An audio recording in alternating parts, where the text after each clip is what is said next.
sa mga bago pa lang dito sa Don Mar TV, mag-subscribe na po kayo para lagi kayong updated sa ating mga balita. And at the same time, yung mga cellphone ninyo, magno-notify yan kung meron tayong live o kung meron tayong breaking news. Okay? Importante yan.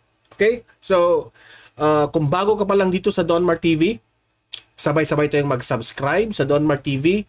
1, 2, 3, go! Ayan, nakasubscribe na ba lahat? Okay? Ito po kasing si Colonel Grijaldo, kung maaalala ninyo, ito po yung nag-booking doon sa tinuturuan ho siya ng mga congressman na magsinungaling. Binuking ho niya kasi sa Senado na itong mga congressman na ito tinuturuan siya magsinungaling para maging witness laban kay Duterte.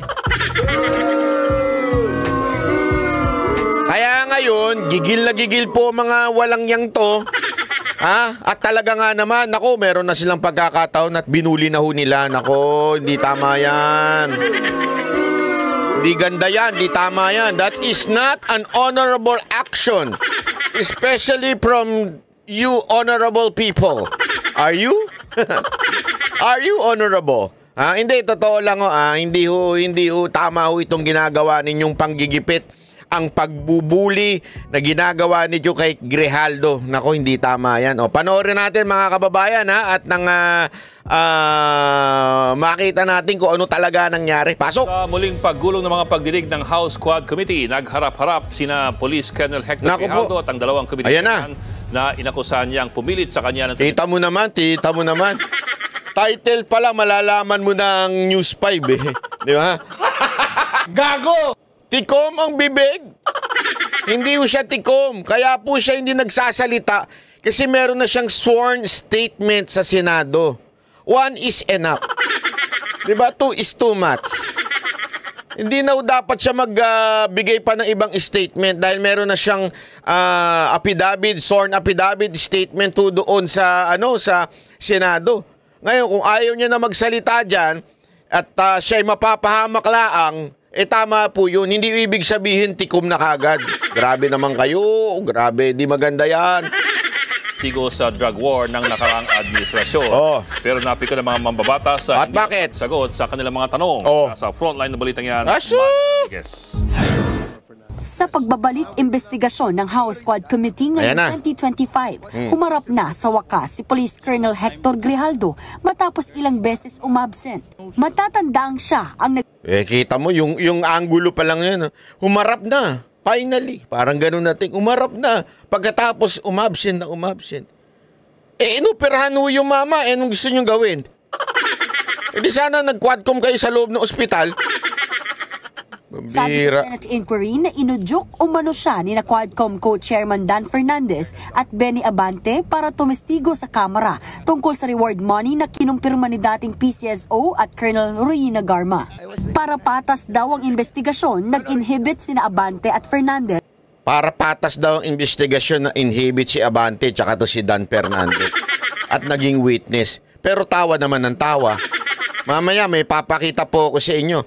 Kung talagang, kasi pautot lang yung pa-witness nila na yan. Pautot lang yan. Kung talagang witness, hindi pwede yung ginagawa nilang patawa-tawa, pasilpon-silpon. Mamaya, papakita ko sa inyo. Bilang co-chairman.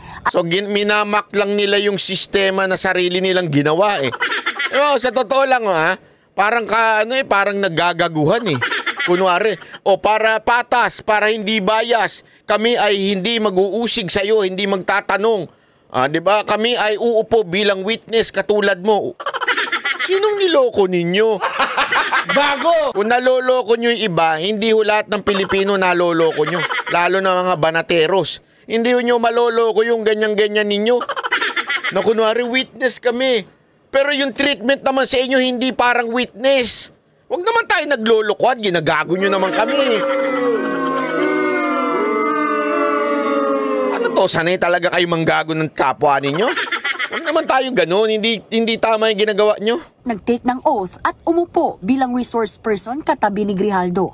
Tinanong ni Deputy Speaker J.J. Suarez si Grijaldo tungkol sa kanyang testimonya sa Senado. Pero paulit-ulit niyang sinabi, Your Honor, I would stand by my statement Okay, in the so, Senate I would under understand. oath, Your Honor, and I invoke my right for self-incrimination, Your Honor. I don't think it's incriminating because number Bakit ikaw nagdidesisyon kung anong incriminating? Kung may masabi siyang incriminating sa tingin niya, ba't ikaw ang nagsasabi? Sabagay, kayo nga pa naman Panginoon dyan sa kamera. Ano dyan may martial law dyan sa kamera Pag hindi nila gustong sagot mo, wala, yari ka. Shoot, yan, sigurado ka, contempt ka. Kaya kita mo, eto panoorin, abangan nyo ito yung hearing sa mga fake news vlogger na ipapatawag. Ipupusta ko sa inyo, ang mga ipapatawag dyan, yung mga bumabatikos lang sa kanila. Hindi sila magpapatawag ng mga ibang hindi bumabatikos sa kanila kahit na nagpapakalat ng fake news. Pustahan tayo. Ngayon nga, meron ako nakausap Na-meet ko, pasalamat siya. Sabi niya, Banat Bay, napapanood ko na pinagtatanggol mong Iglesia ni Cristo, ganyan-ganyan. Isa po akong INC, sabi niya. Maraming salamat din po, sabi ko. Ako po, hindi naman, hindi po ako taga-INC, pero kung pinagtatanggal ko po man kayo, dahil po tama ang ginagawa ninyo.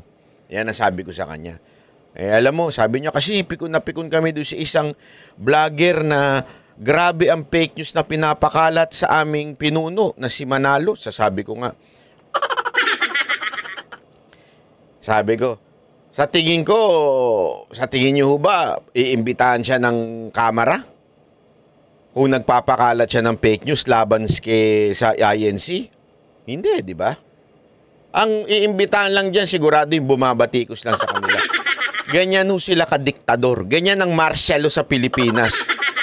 Yan yung tinatawag na panunupil ng kalayaan ng pamamahayag. Bakit? Isang isang bahagi lang ng binabanatan ang ginigipit.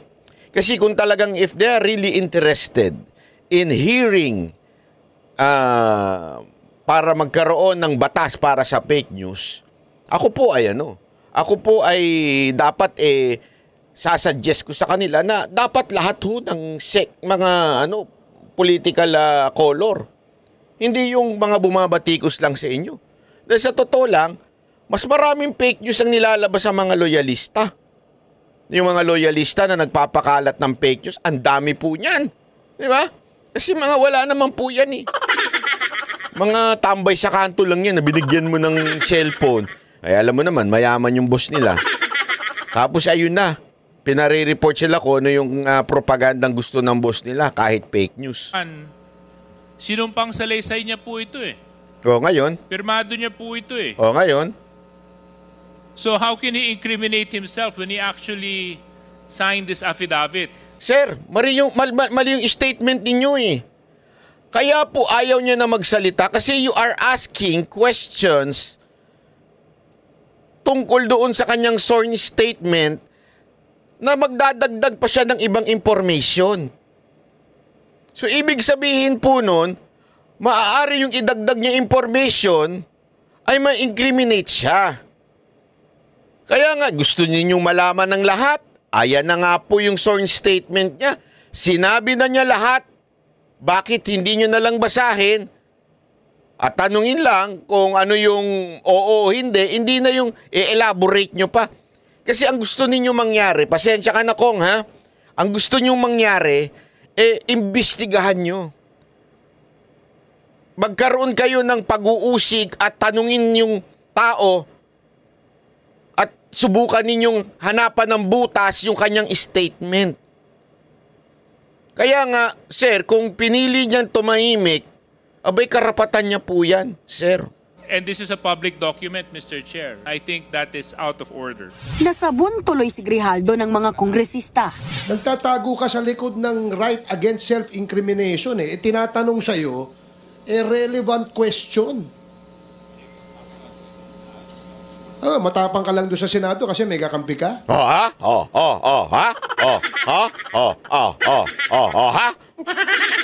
Bully, Bakit? Ako magtatanong sa iyo, sir, bilang isang mamamayang Pilipino. Bakit ang tapang ninyo? Dahil nandiyan ka sa Congress? Dahil protektado ka ni Martin? Hindi, kasi ang tapang ninyo magsalita porket alam nyo mga congressman kayo eh. Ang tapang ninyong mangganyan ng kapwa dahil porket alam nyo hindi kayo makokontempt eh. Sana lang, sir, if you want us to respect you, respect us. Alam mo ako, tandaan ninyo itong si Grijaldo ito'y opisyal ng PNP. Active ho ito. Active member of the PNP. Tas kung makaano kayo na parang tapang ka lang dahil nasa Senado kayo, ano to? Sindakan na ho ba ito, sir? I think, sir, that is out of order. Huwag naman po sanang ganyan. Huwag yung, ang tapang-tapang mo. Dahil nandiyan ka lang. Ano to? Sindakan na ho ba ang labanan ngayon, sir? Kayo, sir, ang tapang nyo lang din porket kayo ang chairman ng committee. Ang tapang nyo lang porket protektado kayo dyan sa House. Ang tapang nyo lang dahil may backup kayo ni Martin. Huwag ganun, sir. Hindi maganda eh. Nambabastusan po tayo ng kapwa eh. Binabastos po natin ng ano eh. Hindi lang si Grijaldo binabastos ninyo. Isang opisyal ng PNP. Nagkataw lang hindi siya pinagtatanggol ng amo ng boss niya. Pero sa totoo lang, ito'y pambabastos sa hanay ng PNP. Sir, karapatan niya po na hindi magsalita. Hindi ko nga maintindihan eh. Ito mga kababayan Meron pa tayong Miranda rights. Tangina, buray na lang natin sa batas natin yan. Kasi nilalapastangan din naman dyan. Yun yung kriminal eh. Yung mismo na huling kriminal. Sasabihan mo ng Miranda rights. Sasabihin mo, you have the right to remain silent. Diba? May pa ganun-ganun pa. Anything you say will be used against you. You have the right to, lawyer. Kung wala kang lawyer, we will provide bad lawyers and lazy lawyer for you. Diba? May ganun nga tayo sa kriminal eh. Ito hindi naman kriminal kung makatreat kayo as if wala na siyang karapatan na tumahimik. Hindi, yun lang ho sa akin. Sana sir, sana idali na lang natin sa tamang forum ito. Kung sa tingin ninyo si Grijaldo ay talagang masamang tao, nagsinungaling, libelous ang kanyang statement, demanda nyo na lang po sa korte. Korte ho ang humusga sa kanya. Hindi yung pag hindi nyo kursunada yung sagot. Pag again sa mga kasamahan nyo yung sagot, contempt ka. Mas magagalit kayo, sir, pag pinupuna kayo, papatawag yung mga vloggers. Di ba? Baka mami, pati ko patawag ninyo. Tapos, asan ang tapang mo, Banatbay? Huwag ganun, hindi naman po tama. Mamamayang Pilipino kami. Ginagalang po namin kayo. Ako kahit kailan, hindi ako nagpakalat ng fake news ng kahit sino man dyan sa inyo. Hindi ako gumawa ng... Hindi ho yan ng mga banateros yung gagawa ng istorya. Hindi ho kami maano sa chismis.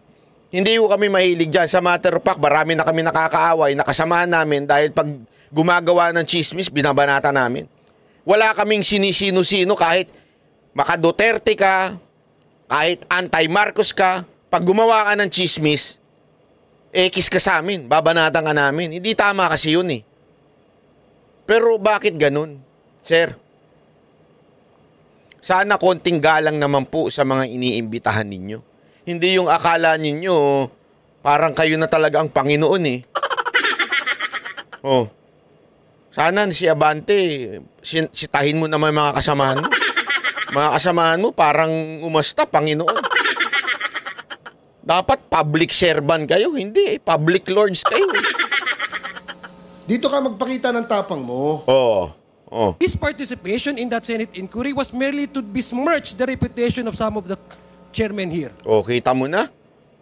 Wala pala kayong ginagawa kung hindi pinagtatanggol lang nyo yung committee nyo o pinagtatanggol nyo lang yung kapwa ninyo. Tapos magagalit kayo sa tao. Pag hindi nyo nagustuhan sagot, contempt kang animal ka. Ganun.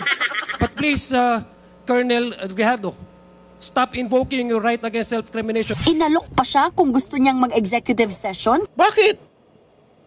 Bakit siya mag-stop? Pambira, sir. Sana wag ganyan.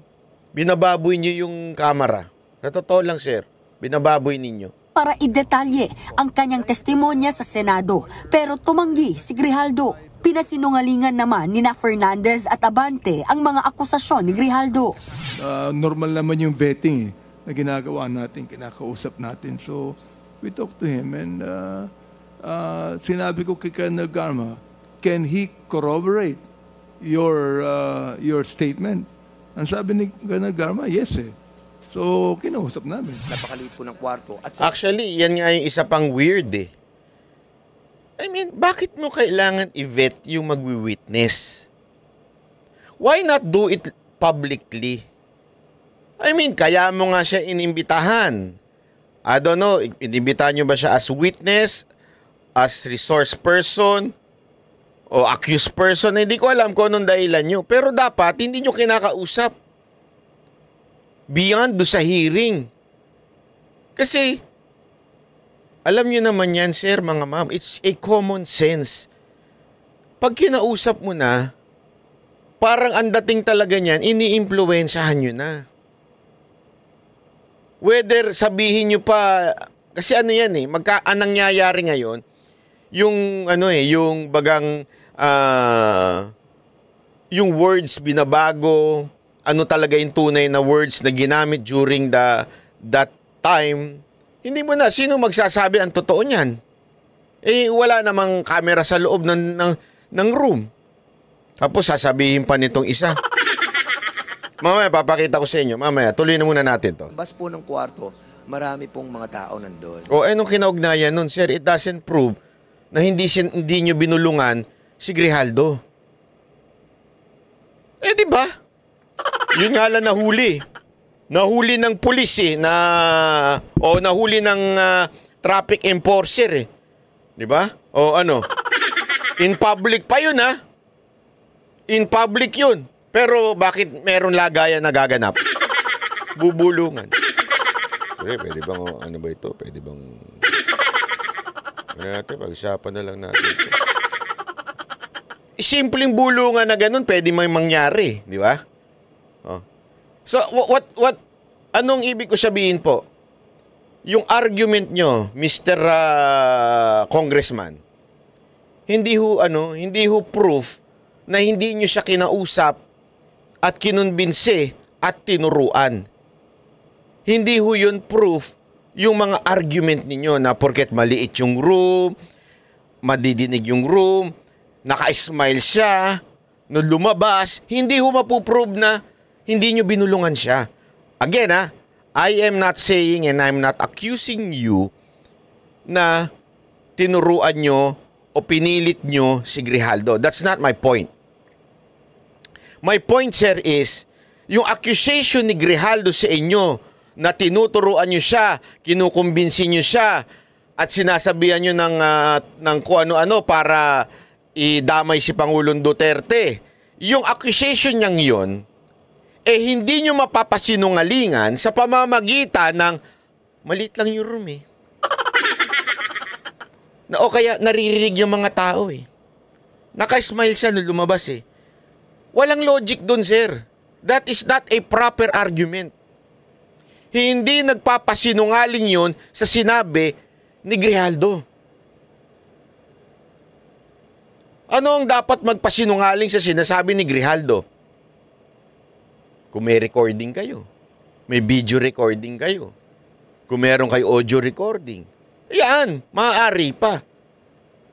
O di kaya may nakarinig, may witness. Di ba ho? Wala eh.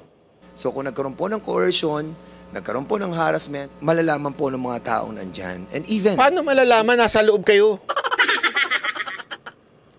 Sabi ko nga, yung example ko nga yung lagayan nga, nagaganap yan sa public eh. Yung lagayan, yung mga traffic enforcer, yung mga coding. O, coding ka, sir. Paano ba yan? O, ha? Ano pa eh? O, coding ka, sir. O, wala. Paano ka? Wala ka niyan. O, ganun ba, sir? Emergency lang. Kasi, yung kabit ko, tinawagan ako. Init na ako, sir. Tapos, ganun ba? Taga saan ka ba? Naku, malayo ka pala, sir. Kung kukuhanin mo yung lisensya mo dito, babalik ka pa. Meron pa tong tawag dito, meron pa tong seminar. Yari. Paano ba to? Tapos ang fine nito, 3,000. Seminar. Anong gagawin natin dito, sir? Siya habang may hawak na ballpen, ang tagal-tagal sumulat, oh. Hawak ng ballpen, kahit di bukas yung ganito, kung may hawak, kung maganon-ganon, oh. Kunwari, di ba? Wala naman sinusulat. Oh, tapos bubulong na lang yung aso. Sir, okay na ba to? Magkano yan ba yan? 500 yung pera ko, sir. Ganun ba? Hindi naman masyado naman yan. 3 kami dito. Di ba? Ganyan na nangyayari? Nagkakaroon pa ng negosasyon. In public yan, ha? Pwede mo bang sabihin, di sana kung totoong nilagyan, sana narinig ng mga tao. Hindi pwedeng ganun yun.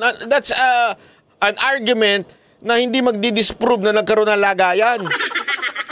May hirit pa nga yung mga traffic enforcer pag kulang yung dala mong pera, eh. Ano yung hirit nila? Alam mo ka na? May GCash naman ako. Ito yung GCash number ko. Naka-ready na yung QR code nun. I-scan mo na lang. Tama, mali. Nagkaroon na ng negosasyon, ha? Sasabihin mo, in public naman yan, eh. Sasabihin niya, tingnan mo, ha? May mga tao naman daw sa room. CCTV, nung lumabas po siya dyan sa ng pintuan niyan, makikita po natin na yung itsura niya, hindi naman po siya mukhang na-coerce, eh. Itsura niya hindi naman mukhang na-coerce? Ano ba itsura ng na-coerce? Itsura ng na-coerce. Kinoerce ako. Na-coerce. Ganun ba? Kailangan ba maging malungkot siya? Kailangan ba magtakot-takutan siya? Para na-coerce siya? Kasi dito tumatawa, eh. Ako, alam ko nga yung sinasabi niya dun, eh. Nabasa ko na, telepathy ko yung sinasabi, sakala siguro itong mga unggoy na to, makukuha nyo ako, ha? Kala nyo siguro, madadaan nyo ako sa boladas nyo. Hindi, di ba? So, again, hindi ko sinasabing totoo yung sinasabi ni Grijaldo, ha? Again, hindi ko rin sinasabing nagsisinungaling kayo. But the point here, your argument, one, kasi nandun maririnig ng mga tao sa room o sa labas ng room. Wala, hindi tatayo yung argumento mong yan. Pangalawa, yung pag-smile ni Grijaldo paglabas, it doesn't prove na hindi nyo siya kinausap. Naintindihan nyo? It doesn't prove na mali si Grijaldo, na hindi totoo yung sinasabi ni Grijaldo. Paano kung tumatawa lang siya at pinagtatawanan kayo? Ito mga to, akala nito madadali nyo ako, ha? Kung ganun, di ba? Kung ako, kunwari lang ako, ha? Kunwari ako, suhulan ako, halimbawa. Suhulan ako at sabihin na, Banat Bay, magkano ba kinikita mo sa vlogging mo? Kunwari, 50,000 naman. Dodoble namin yan. Ano? Alam mo, tapos paglabas ko, tatawa-tawa ako. Bakit ako tatawa? Sasabihin ko, mga putang ina. Hindi nyo ako magaganon ng 50, doble langan to. Ano kala nyo sa akin, ship? Tatawa lang ako. Pero kung nga rin, nakuha na ng CCTV. Hindi pwedeng sabihin, nung nakakuha na ng CCTV na, bakit tumatawa si Banat Bay? Walang nangyaring suhulan. Kasi tumatawa siya, eh. Halimbawa lang po yun, ha? Bakit to? Ako, eh. Sabi ko nga sa inyo, ilang beses na ako muntikan sinuhulan, eh. Ilang beses na ako talagang nayari, eh. Ito, tigilan mo lang. Yan to, ha? Ano? Tumatawa lang ako, eh. Sabi, ang mahal ko na pala ngayon. Gago! Diba? Yung kinikwento ko sa inyo. Sinubukan akong suhulan. Hindi ko na sasabihin sa inyo kung sino, pero sinubukan akong suhulan. Tumahimik ka na, banat ka ng banat, eh. Pagtapos din ng meeting na yun, tawa lang ako ng tawa. Bakit ako natatawa? Natatawa kasi ko, sabi ko, pambihira. Ganito na pala presyo ko ngayon. Gago! Dinaig ko pang sustento ng mga kabit. Gago! Tuloy. Masayang-masaya pa nga po siya. Dahil ayaw makipagtulungan, kinontempt muli si Grijaldo at ililipat ng detention sa QCPD Station 6 sa Tapat. Pero hanga ako dito kay Grijaldo, ha? Hanga ako. Sir, pagpatuloy niyo lang yan. Sana napapanood niyo itong video na to. Sana meron sa pamilya ni Grijaldo mag-message sa akin at sabihin na napapanood niya. Hanga po kami sa inyo, sir. Maniwala ko kayo. Hanga po kaming mga banatero sa inyo. Actually, nagpahatid na ako ng emiseryo na kung pwede ko kayo ma-interview. Kasi talagang super hanga ako. Pero ngayon, syempre, hindi ka na ma-interview dahil nga namang pinagtripan ka nito mga congressman na ito at kinuntem ka, di ba? Kaya sana paglayaan ninyo. Hanga ako sa Kasi alam mo, napakinggan ko yung niya ang ganda nung sinabi niya, hangang-hanga ako dun. Sana makita ko. Kaya lang, hindi ko makita na. Mahaba na Ang ganda nung sinabi niya, meron siyang sinabi patungkol dun sa gospel na narinig niya nung Sunday. And the reason why humarap siya ngayon ang sinasabi niya, it's not about the honor, di ba? It's about the cross. Ang ganda nun, di ba? It's not being the first, it's being the last. Ang ganda, sir. Panalo. Sapul ako dun. Kasi tama yun Alam mo, sa buhay na ito, talagang maraming marami talaga hong mangyayari. Susubukin ang iyong pananampalataya. Susubukin ang iyong prinsipyo. Pero kung nakatuon ka sa success, nakatuon ka sa karangalan, honor, di ba? Pareho lang yun. At saka power, madidiskaril ka talaga Mawawala ka dun sa calling mo sa purpose mo sa buhay. Pero kung ikaw, alam mo yung purpose mo sa buhay, you would tell the truth. That's it. No matter what happened to me, I will tell the truth. Yun ang maganda dun Kaya ang ganda ng sinabi ni Grijaldo na yun. Hindi ko lang mahanap yung quotation, pero sige, hanapin natin yun. Pasok. You stated under oath that you stand by the truthfulness of your statements here in this affidavit. Tama po? Tama! Yes, Your Honor. Yes. And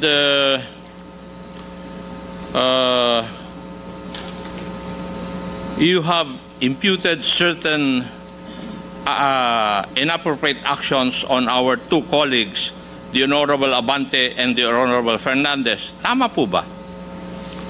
Your Honor, I will stand by my statement in the Senate under oath. That is And I not would an like to invoke my right to self-incrimination, Your That Honor. is not an appropriate answer to my question. Ang tinatanong ko po is, dito sa mga statements mo Grabe, no? That is not appropriate to my question. That answer is not appropriate daw, sabi ko. Wow! Ikaw ang nagdi-decide ng sagot. Talagang sila dinaig pa nila ang judge. Talagang parang, pag hindi ko gustong sagot mo, hindi appropriate yan. Ganun sila You have imputed inappropriate actions by the Honorable Abante and the Honorable Fernandez. Would that be correct? Yes or no?